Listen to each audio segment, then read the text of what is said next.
Assalamualaikum warahmatullahi wabarakatuh. Perkenalkan, saya Rian Sifayuniar dengan NIM 2004070404. Di sini saya sedang menempuh perkuliahan di Universitas Negeri Surabaya angkatan 2020 dengan mengambil jurusan Hukum UNESA dan mengambil konsentrasi Hukum Agraria. Di dalam Hukum Agraria itu sendiri terdapat mata kuliah yang namanya resolusi konflik agraria, di mana resolusi konflik agraria ini menjelaskan bagaimana sih tahapan dan tata cara penanganan konflik agraria itu sendiri. Jadi yang pertama adalah alurnya itu pada dasarnya penanganan konflik akan melalui serangkaian tahapan. Setiap tahap akan berisi langkah-langkah nyata dalam penanganan konflik seperti dilihat pada ilustrasi gambar di bawah ini. Di situ tertuliskan bahwasannya pertama adalah munculnya konflik antar individu atau kelompok. Yang mana konflik ini terjadi karena bisa antar individu ataupun juga kelompok masyarakat. Yang kedua adalah pelaporan dan penapisan pada tahapan ini dibagi menjadi 3, yaitu pengaduan. Pada tahap ini, setiap pelaku usaha yang sedang menghadapi konflik yang bermaksud meminta bantuan atau layanan kepada unit layanan pengaduan diminta untuk mengajukan surat pengaduan yang disertai dengan dokumen-dokumen pendukung antara lain: 1. Identitas pemohon antara memuat informasi nama, alamat, dan nomor telepon yang bisa dihubungi dan atau KTA Kadin. Yang kedua, pihak yang berkonflik. Yang ketiga, lokasi terjadinya konflik. Yang keempat, waktu terjadinya konflik. Dan yang kelima adalah kerugian yang timbul akibat konflik. Keenam, tuntutan yang diinginkan dan dokumen pendukung lainnya. Yang ke huruf B, penapisan. Penapisan ini untuk memastikan informasi dan dokumen yang disampaikan oleh pengadu sudah lengkap atau belum lengkap. Jadi, jika sudah lengkap, maka diinformasikan kepada pengadu melalui surat bahwa dokumen telah lengkap dan akan diproses ke tahap selanjutnya. Kemudian setelah dokumen lengkap, unit layanan pengaduan melakukan analisis cepat terhadap isi dari dokumen konflik itu sendiri. Jadi analisis ini akan menentukan, apakah sudah teridentifikasi sih secara jelas para pihak yang sedang berkonflik. Kemudian apakah sudah teridentifikasi juga secara jelas objek yang sedang dipersoalkan. Apakah sudah teridentifikasi secara jelas dasar-dasar klaim dan bukti-bukti pendukung dari pelaku usaha tersebut. Kemudian apakah sudah teridentifikasi secara jelas kasus dan diadukan masuk ke sektor pertanahan, perkebunan, pertambangan, kemudian lingkungan hidup atau lintas sektor. Kemudian apakah sudah teridentifikasi secara jelas kasus yang diadukan masuk ranah pidana, perdata, atau administrasi. Apakah sudah teridentifikasi peluang untuk penyelesaian secara damai atau menggunakan mekanisme di luar pengadilan atau alternatif penyelesaian sengketa. Kemudian yurisdiksi kasus yang diadukan apakah masih pada level kabupaten, provinsi, atau pusat nasional. Kemudian yang C itu adalah penilaian konflik. Jadi seorang mediator atau lebih dari satu orang dapat mulai bekerja melakukan penilaian konflik jika dua belah pihak atau lebih telah setuju untuk memilihnya. Jadi proses ini secara lengkap akan dijelaskan pada proses pramediasi. Kemudian yang D itu ada usulan pilihan penyelesaian konflik. Jadi kalau pilihan penyelesaian konflik ada penyelesaiannya. Jadi ada beberapa tahap di mana konflik ini bisa melalui penyelesaian. Seperti 1, penyelesaian melalui mediasi dan negosiasi. Penyelesaian konflik di luar pengadilan yang dijelaskan di sini adalah mediasi dan negosiasi. Mediasi dan negosiasi dipilih karena dua cara ini merupakan pilihan yang paling sering digunakan oleh para pihak yang terlibat konflik. Jadi ada pengertian mengenai mediasi dan negosiasi ini, yang mana mediasi ini diartikan sebagai sebuah proses di mana ada pihak ketiga yang memandu pihak yang bersengketa melalui proses yang damai, non-adversial dengan tujuan untuk menyelesaikan sengketa. Kemudian negosiasi yang memiliki arti sebagai suatu proses di mana dua pihak atau lebih yang perbedaan pandangan atas isu-isu tertentu dan berusaha mencapai suatu kesepakatan isu-isu tersebut melalui komunikasi. Kemudian ada penyelesaian melalui jalur administrasi.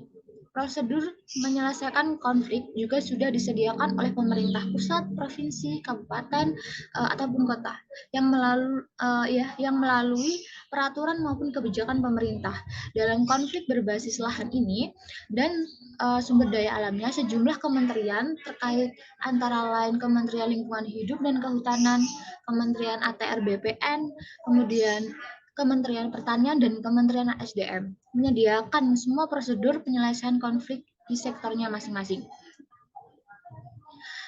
Tadi yang sudah dijelaskan pada awalnya, ada Kementerian LHK. Berdasarkan Peraturan Menteri LHK Nomor 84 Tahun 2015 tentang penanganan konflik tenurial dan hukum adat, konflik tenurial dapat diselesaikan dengan 3 pilihan, yaitu 1 perhutani sosial, 2 mediasi, dan 3 penegakan hukum.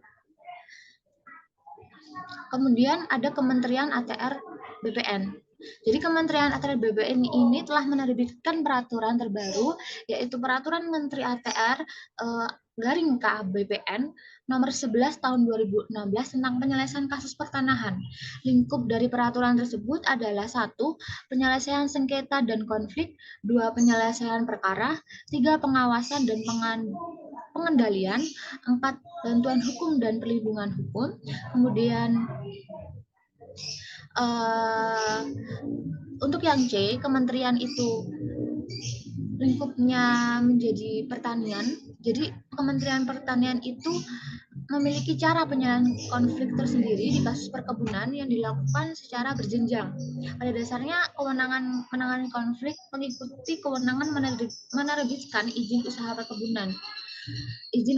perkebunan sebagaimana diatur di dalam Undang-Undang Nomor 39 Tahun 2014 tentang perkebunan. Kemudian diatur juga di Undang-Undang Nomor 23 Tahun 2014 tentang pemerintahan daerah. Kewenangan penerbitan IUP perkebunan yaitu 1. Wilayahnya adalah bupati atau wali kota untuk IUP sendiri yang areal kebunnya berada pada satu kabupaten atau kota.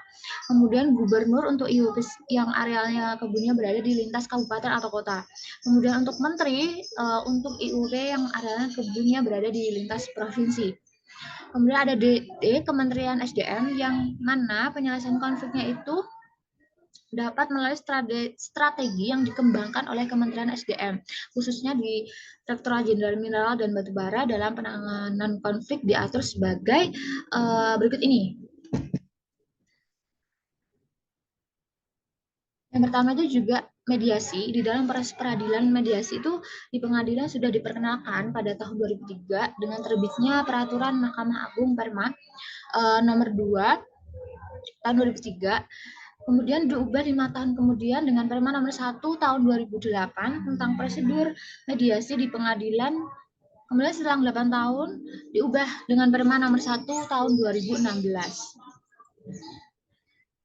Kemudian yang terakhir itu adanya evaluasi kelembagaan unit pelayanan pengaduan, yang mana evaluasi ini berbentuk internal. Internalnya itu yang mana dilakukan dapat berupa evaluasi yang bersifat internal dalam arti staf yang bertugas di dalam unit pelayanan pengaduan melakukan penelitian sendiri terhadap hasil kerja yang sudah dijalankannya. Evaluasi internal ini dapat menggunakan pertanyaan-pertanyaan bisa sebagai berikut ini.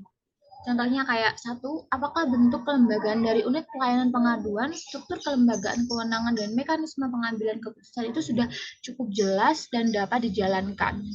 Kemudian yang kedua adalah apakah sudah cukup dasar hukum dari internal Kadin ini sendiri bagi operasional unit pelayanan pengaduannya. Kemudian yang ketiga, apakah sudah ada prosedur tetap, protap, atau standar operation prosedur SOP yang dibutuhkan oleh para staf unit pelayanan pengaduan dalam rangka menjalankan tugas dan fungsi dari unit tersebut. Nomor 4, apakah SOP ini mengenai penanganan konflik dari unit pelayanan pengaduan telah berjalan sebagaimana mestinya. Nomor 5, apakah ada tahapan dari SOP ini sendiri yang tidak dapat dijalankan sesuai standar. Di dalam evaluasi tersendiri itu tadi ada yang disebutkan evaluasi internal. Yang ini adalah evaluasi eksternal. Yang mana evaluasi eksternal itu dilakukan lebih luas dari evaluasi internal. Evaluasi eksternal lebih ditujukan untuk melihat respon dan pendapat pihak eksternal terhadap keberadaan unit pelayanan pengaduan itu sendiri. Jadi Kak, ada pertanyaan dari evaluasi eksternal ini sebagai berikut ini. Satu, apakah para anggota Kadin sebagai pengguna layanan pengaduan telah terbantu oleh adanya unit layanan pengaduan itu ke Kadin? Nomor dua, apakah layanan yang diberikan telah memuaskan, cukup memuaskan, atau tidak memuaskan? Nomor tiga, apakah SOP ini sendiri penanganan konflik telah disosialisasikan secara cukup kepada anggota Kadin? Kemudian yang empat, apakah SOP tersebut telah dimengerti dengan cukup baik oleh para anggota Kadin dan tidak ada kesulitan untuk memahaminya? Kemudian, manakah dari mekanisme penanganan konflik yang dianggap lebih efektif? Apakah mekanisme alternatif dispute resolution atau ADR atau mekanisme penyelesaian administrasi atau proses peradilan, perdata, pidana, tata usaha negara atau administrasi? Kemudian tahap selanjutnya adalah konflik selesai. Dari adanya tahap-tahap tersebut, itu bisa memunculkan penyelesaian konflik khususnya itu bisa perdata, pidana, tata usaha negara, dan administrasi.